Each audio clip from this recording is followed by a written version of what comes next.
Buenos días, hermanos. Seguimos con nuestra serie Conociendo a los Reyes de la Biblia.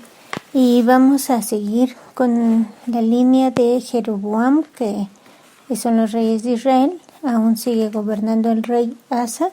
Y bueno, pues ¿quién sigue en Israel? Después de Omri, pues sigue Acab, su hijo.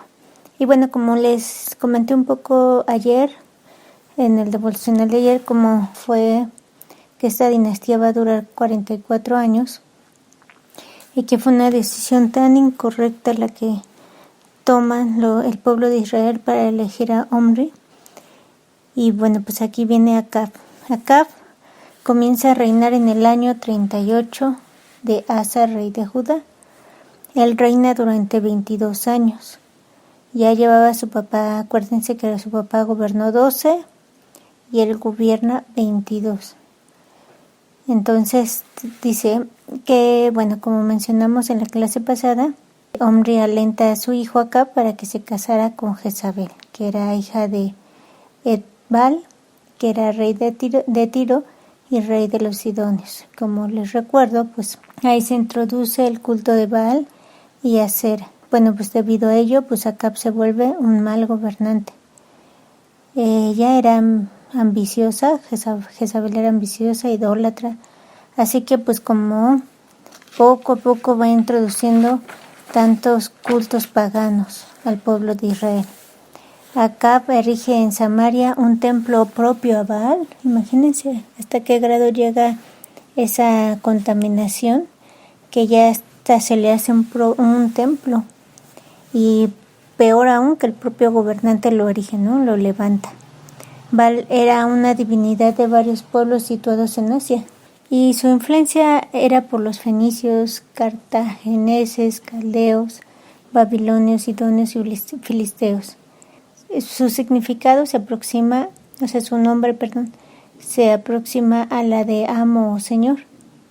Eso significaba Baal. Era representado como un joven guerrero, pero también como un toro joven. Era adorado en los lugares altos, en Moab, en el tiempo de Balaam y Balac. En el periodo de los jueces había altares de Baal en Palestina.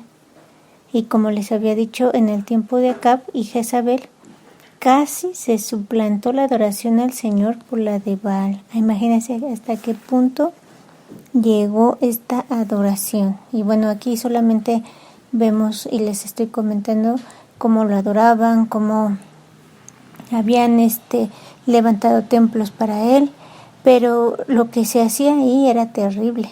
La forma en que ellos lo adoraban era terrible. Y esa lucha de terminar con esa adoración pues llegó a su punto cuando el profeta Elías se enfrenta a los sacerdotes de Baal y mata a 450 de ellos. Pero ¿cómo surge eso? Vamos a leer un poco. Yo me imagino que ustedes ya se saben toda la historia. Si quieren leerlo por completo, lean el Primera de Reyes, capítulo 18, ahí a detalle cómo fue este enfrentamiento que Elías tiene.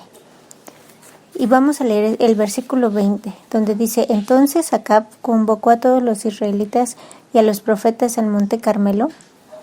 Y el 21 dice: Y Elías se paró frente a ellos y dijo: ¿Hasta cuándo seguirán indecisos, titubeando entre dos opiniones? Si el Señor es Dios, síganlo, pero si Baal es verdadero Dios, entonces síganlo a él. Sin embargo, la gente se mantenía en absoluto silencio. Bueno, pues aquí Elías ya convoca a todos estos profetas para que él les muestre quién era el verdadero Dios. Y les dice que pues hagan sus ritos como lo hacían, ¿no? A ver si venían ellos y consumían el fuego de su ofrenda, ¿no? De lo que ellos presentaban. Y como les digo, pues ya lean ustedes con más detenimiento. Pero pues ahí se dan cuenta que Elías estaba seguro de quién era Dios. Sabía y confiaba plenamente quién era Dios. Él no dudaba de lo que Dios hacía, ¿no? Aparte de todo, pues que Dios lo había mandado, ¿no? Para acabar con esta idolatría tan terrible. Y bueno, pues vamos a leer más adelante lo que pasa. Ustedes ya les digo, dense un tiempo para leerlo. Pero vamos a leer el versículo 36 del mismo capítulo 18, donde dice: A la hora que solía hacerse el sacrificio, vespertino, el profeta Elías caminó hacia el altar y oró: Oh Señor, Dios de Abraham, de Isaac y de Jacob, demuestra hoy que tú eres Dios en Israel y que yo soy tu siervo. Demuestra que yo he hecho todo esto por orden tuya. Oh Señor, respóndeme para que este pueblo sepa que tú, oh Señor, eres Dios y que tú lo has hecho volver a ti. Al instante el fuego del Señor cayó desde el cielo y consumió el toro, la leña, las piedras y el polvo, hasta lamió toda el agua de la zanja. Cuando la gente vio esto, todos cayeron rostro en tierra y exclamaron: El Señor es Dios, sí, el Señor es Dios. Entonces Elías ordenó: atrapen a todos los profetas de Baal, no dejen que escape ninguno. Entonces los agarraron todos y Elías los llevó al valle de Cisón y allí los mató. Bueno, pues aquí es una muestra del gran poder que tiene Dios y de toda la farsa de los ídolos vanos que puedes tener o que en ese momento pues ellos tenían, que no sirven absolutamente para nada, y que solamente desvían la atención del verdadero Dios. Y aquí Elías pues lo había hecho, como dice aquí la palabra de Dios, lo que Dios le había mandado.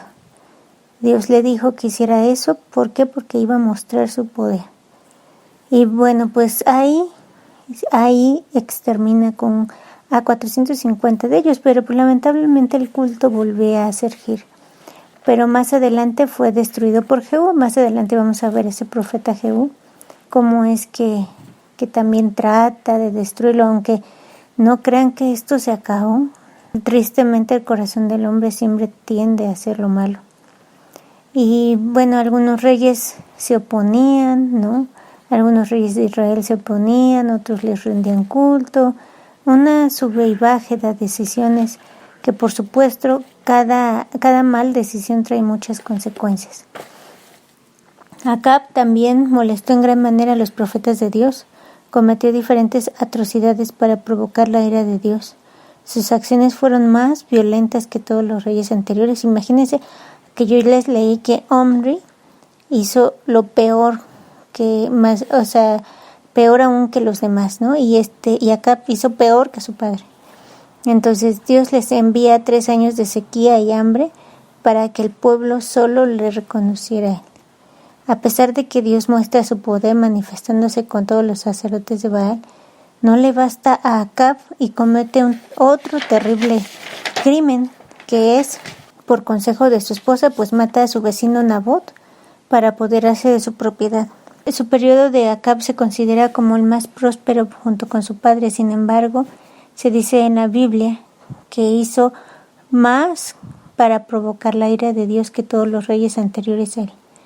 Acab aprovecha una visita con el rey Josafat. Ya termina el reinado de Asa y reina su hijo Josafat. Apenas está reinando Josafat y todavía él entra cuando Asa ya tenía 38 años, 38 años gobernando, pero recuerden que Asa gobierna 41.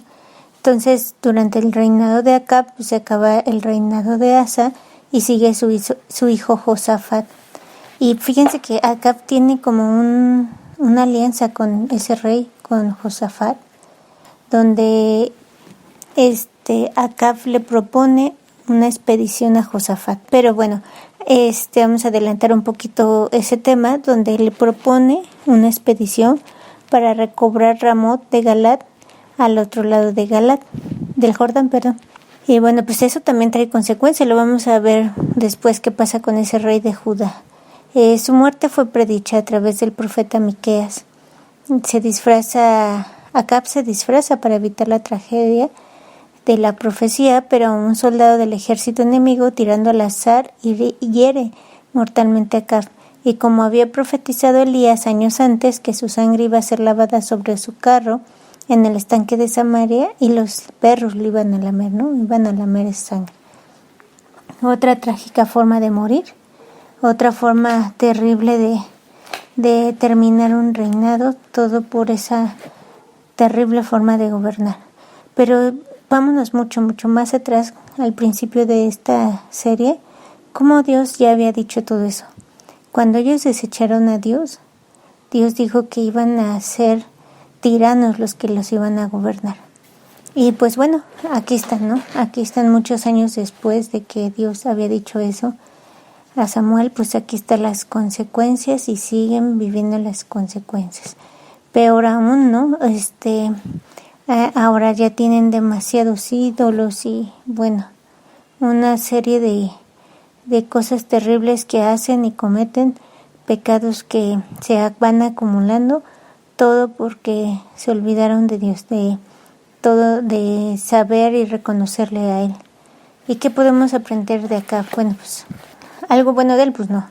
La verdad es que lo que hizo solamente fue una serie de pecados y forma de insultar a Dios de una gran manera, de dejarse gobernar tanto por su esposa, por su mal corazón. Pero bueno, no hablamos mucho de Jezabel porque aquí el tema no es Jezabel, es Acab, pero ciertamente Jezabel influyó muchísimo en la forma que Acab gobernó. Fue un tan mal gobernante y hizo cosas terribles porque lamentablemente tenía una esposa terrible. ¿Y qué podemos aprender? Bueno, ¿cómo eres tú con tu esposo, no? ¿A qué lo llevas a hacer? ¿Qué consecuencias terribles puedes tener por tomar malas decisiones, hacer que él tome malas decisiones? Recordemos que la palabra de Dios dice que somos ayuda idónea. Y si no hacemos eso como papel, como esposa, podemos ser tan destructivas como Jezabel. El gobierno de acá fue lo más horrible. No solamente, como les digo, no solamente fue afectado él, su familia, como Jezabel, sino todos los habitantes de ahí también sufrieron tantas consecuencias por su mal gobierno. Igual toda su familia de Acab. Entonces, sí, ciertamente creo que debemos de tener cuidado cómo nos comportamos, si somos ayuda idónea o somos un tropiezo terrible para nuestro esposo. Y si no estás casada, pues de todos modos, yo creo que debes de tener sabiduría para siempre actuar con prudencia y como mujer que Dios te ha permitido ser. Pues bueno, eso es todo. Esto estuvo un poco más largo porque ciertamente acá hizo más cosas y la palabra de Dios también lo relata para que quede como enseñanza de las consecuencias que puedes tener cuando quieres tú pensar que eres mejor que Dios y que tus decisiones son más correctas que lo que Él te puede estar enseñando o dirigiendo. Que el Espíritu de Dios nos guíe a hacer siempre lo correcto, a tener temor y animarnos a ser una ayuda idónea si somos esposas y no ser un tropiezo terrible para que nuestro esposo haga cosas espantosas. Que Dios nos ayude, hermanas.